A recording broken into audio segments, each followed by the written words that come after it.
If you're trying to budget and it feels like you're doing everything right, but still falling behind, this video is for you. Because the harsh truth about budgeting is this: budgeting alone does not fix a broken financial reality. And nobody tells you that up front. Most people quit right here. Not because they're lazy, but because the advice they're following was never designed for someone starting from zero. Let me say this clearly before we go any further. If you're living paycheck to paycheck, if you've tried budgeting apps, spreadsheets, envelopes, if you feel guilty every time you fail a budget, there's nothing wrong with you. The problem is that most budgeting advice assumes you already have margin, extra money, room to breathe.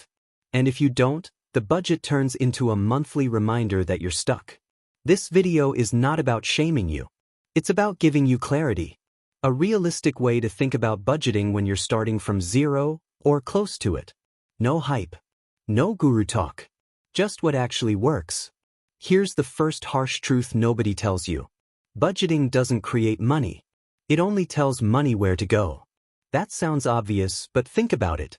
If your income is $2,500 a month, and your rent, utilities, food, transportation, and minimum debt payments add up to $2,400, a budget cannot magically fix that $100 gap. What most people do instead is cut tiny things. Streaming, an occasional meal out, and they feel disciplined for a week, then exhausted, then defeated. Here's the mistake. They're using budgeting as a solution, when it's actually a diagnostic tool. Budgeting's real job is to show you the truth, where your money is going, what's fixed, what's flexible, and what's simply not sustainable. If your budget shows that there's no room to save, invest, or breathe, that's not a personal failure. That's data. And data is power if you use it correctly. The second truth is uncomfortable, but important. Most budgets fail because they're built on fantasy, not reality. Here's what that looks like. You tell yourself, I'm only going to spend $300 on groceries this month. Even though you've never spent less than $450. I'll put $500 toward debt.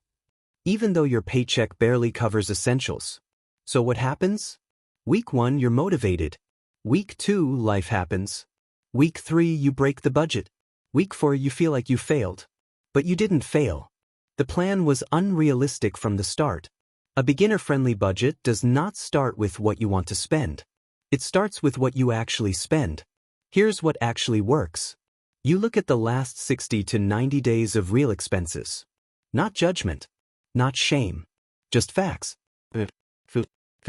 Subscriptions. Debt minimums. Impulse spending. That number is your baseline. Not your goal. Your baseline. From there, you make small, survivable adjustments. Not dramatic cuts. Not perfection. Because a budget you can stick to at 70% is infinitely better than a perfect one you abandon. Now this next part is where most people mess up, and if you miss it, the whole plan falls apart. Budgeting without an emergency buffer is a setup for failure. Here's why. When you are starting from zero, every surprise becomes a crisis. A flat tire, a medical bill, a late fee, a job hiccup. And when that happens, your budget explodes. Not because you're irresponsible, but because there was no margin. So here's the harsh but freeing truth. Before you obsess over investing, before you stress about retirement accounts, before you chase high returns, you need a small emergency buffer. Not $10,000. Not 6 months of expenses. I'm talking about $500 to $1,000. Enough to stop emergencies from becoming debt. Most people skip this step because it feels too small to matter.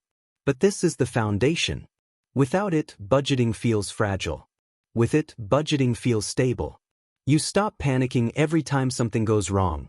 The fourth truth is one that nobody likes to hear. You cannot budget your way out of an income problem. You can optimize. You can cut waste. You can be intentional. But if your income barely covers survival, budgeting alone will always feel tight. This is where most finance content becomes unrealistic. They say, just cut expenses. But you're already cutting. There's nothing left to cut without harming your quality of life.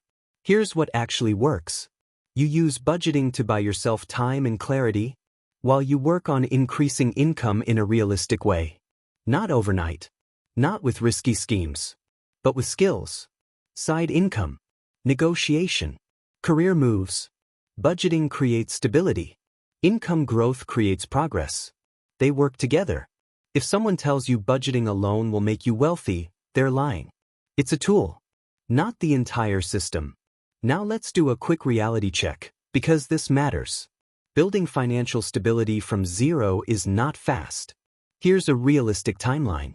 The first 1 to 3 months feel boring and frustrating. You're tracking, adjusting, stopping the bleeding. Months 3 to 6, you start feeling control. Not rich, not free, but calmer.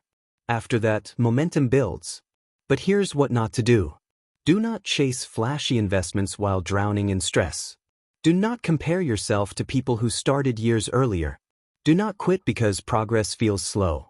Slow progress done consistently beats emotional motivation every time. So what's the simple next step? Not an app. Not a course.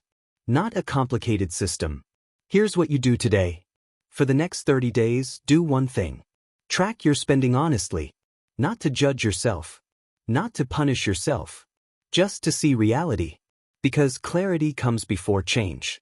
Once you see the truth, you can build a budget that actually fits your life. If you're building wealth from zero, and you want clear, realistic guidance without the hype, subscribe. This channel is your roadmap from zero to wealth.